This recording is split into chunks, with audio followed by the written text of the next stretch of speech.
The hot water in the kettle gives off water vapor to the air by rapid evaporation, just as rivers, lakes, and ponds give off water vapor to the air by slow evaporation. As the hot water-filled air hits the colder air near the ice tray, the water vapor turns into clouds of tiny water droplets floating in the air, condensation. When the air is quite cold and cannot hold any more water droplets, they collect together to form larger drops, as on the ice tray. And being too heavy to float in the air, they fall back to the earth as rain.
remnants of Hurricane Matthew and the storm's devastating impact on the south.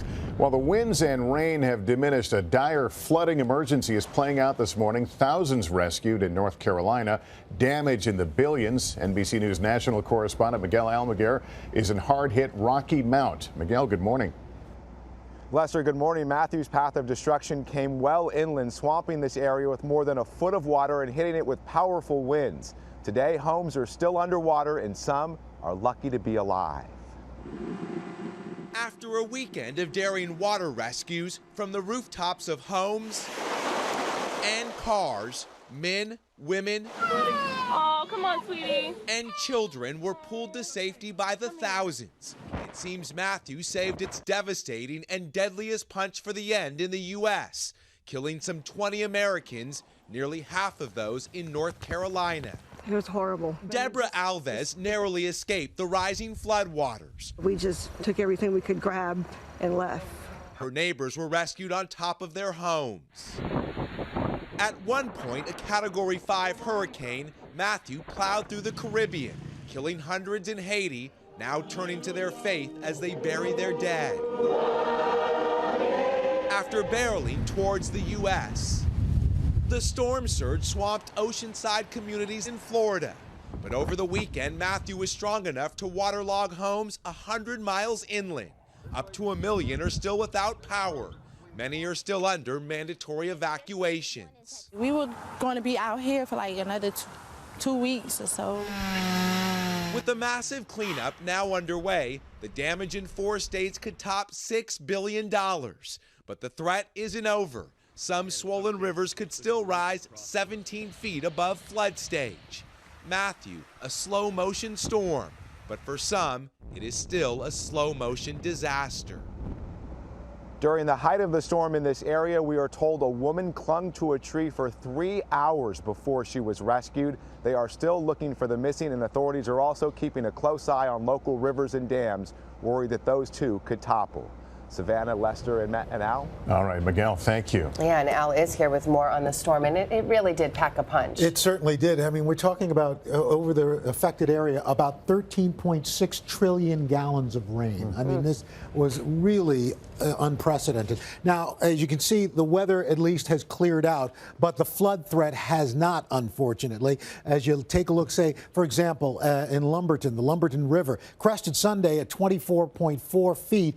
The record 20.5, it's still above flood stage, record flood stage, so it's going to take a while for that to go down. The Neuse River in Smithfield, they're right now above their record flood stage, a major flood stage at 20 feet.